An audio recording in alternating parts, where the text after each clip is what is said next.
محبت کے چراغاہوں کی پرانی حویلی آج بھی ویسی ہی تھی جیسی برسوں پہلے ہوا کرتی تھی، بس وقت کی گرد نے اس کے در و دیوار پر زردی پھیلا دی تھی۔ دروازے کے قریب ایک بوڑھا شخص بیٹھا چاند کو تکتے ہوئے کسی گہری سوچ میں گم تھا۔ اس کی آنکھوں میں یادوں کے چراغ جلتے اور بجھتے رہتے تھے۔ اس کا نام رحمت علی تھا اور اس کی زندگی کی سب سے بڑی حقیقت فاطمہ تھی۔ پہلی ملاقات بہت سال پہلے جب رحمت علی جوان تھا تو یہ گاؤں خوشیوں اور محبت کی بستی تھا۔ رحمت ایک زمیندار کا بیٹا تھا مگر دولت کے غرور سے کوسوں دور۔ اس کا دل نرم تھا، لہجہ میٹھا تھا اور آنکھوں میں خواب بسیرا کیے ہوئے تھے۔ فاطمہ اس کے چچا کی بیٹی تھی، نازک سی، معصوم سی، گلاب کی پنکھڑی کی طرح ہنستی تو ایسا لگتا جیسے سارے گاؤں میں بہار آ گئی ہو۔ ان کی پہلی ملاقات ایک بسنت کے دن ہوئی تھی جب فاطمہ نے ایک رنگین پتنگ اڑانے کی کوشش کی مگر وہ الجھ کر درخت میں پھنس گئی۔ رحمت نے آگے بڑھ کر پتنگ اتار دی اور مسکرا کر کہا، اگر پتنگ کو آزاد رکھنا چاہتے ہو تو ڈور مضبوطی سے تھامنی آنا چاہیے۔ یہ جملہ شاید ایک عام بات تھی مگر فاطمہ کے دل میں کچھ عجیب سی لہر دوڑا گیا۔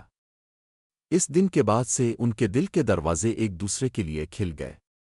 وہ اکثر گاؤں کے باغ میں ملتے، درختوں کے نیچے بیٹھ کر خوابوں کی باتیں کرتے، آنے والے دنوں کے خواب بنتے، محبت کے وعدے کرتے۔ محبت کی آزمائش، محبت ہمیشہ آسان نہیں ہوتی، اور رحمت اور فاطمہ کی محبت کے راستے میں بھی آزمائشیں آنی تھیں۔ فاطمہ کے والدین نے اس کے رشتے کی بات ایک امیر گھرانے سے طے کر دی تھی۔ فاطمہ نے احتجاج کیا، ماں باپ کے قدموں میں گر گئی مگر اس کی فریاد کسی نے نہ سنی۔ گاؤں کے دستور، رسم و رواج اور برادری کی عزت، ان سب نے اس کے خوابوں کو روند ڈالا۔ جب یہ خبر رحمت کو ملی تو اس کی دنیا ہی اجڑ گئی۔ وہ فاطمہ سے ملنے گیا مگر فاطمہ کی آنکھوں میں آنسو تھے اور زبان پر خاموشی۔ وہ کہہ نہیں سکتی تھی مگر رحمت جانتا تھا کہ وہ بھی اتنی ہی بے بس ہے جتنا وہ خود۔ فاطمہ، اگر ہم ایک دوسرے کے نہیں ہو سکتے تو کم از کم محبت کو تو زندہ رکھ سکتے ہیں۔ رحمت نے آہستہ سے کہا، محبت تو ہمیشہ زندہ رہتی ہے رحمت، مگر لوگ مر جاتے ہیں۔ فاطمہ نے لرزتی ہوئی آواز میں جواب دیا، جدائی کے بعد کی زندگی۔ فاطمہ کی شادی ہو گئی، وہ دلہن بن کر کسی اور کے آنگن میں چلی گئی مگر اس کے دل میں ہمیشہ ایک خلش رہی، ایک دکھ جو نہ ختم ہونے والا تھا۔ رحمت کے لیے وقت جیسے تھم گیا تھا، اس نے خود کو دنیا سے کاٹ لیا۔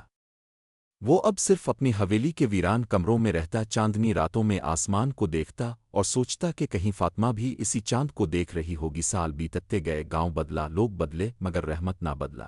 اس نے کبھی شادی نہیں کی، کبھی کسی اور کو دل میں جگہ نہ دی۔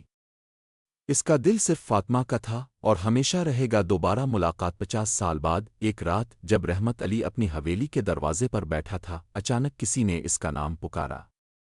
وہ آواز جانی پہچانی تھی مگر بہت کمزور۔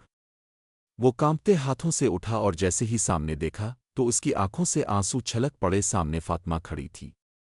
وہ بوڑھی ہو چکی تھی، اس کے بال سفید ہو چکے تھے مگر اس کی آنکھوں میں وہی محبت تھی جو سالوں پہلے تھی۔ رحمت میں لوٹ آئی ہوں مگر بہت دیر ہو گئی۔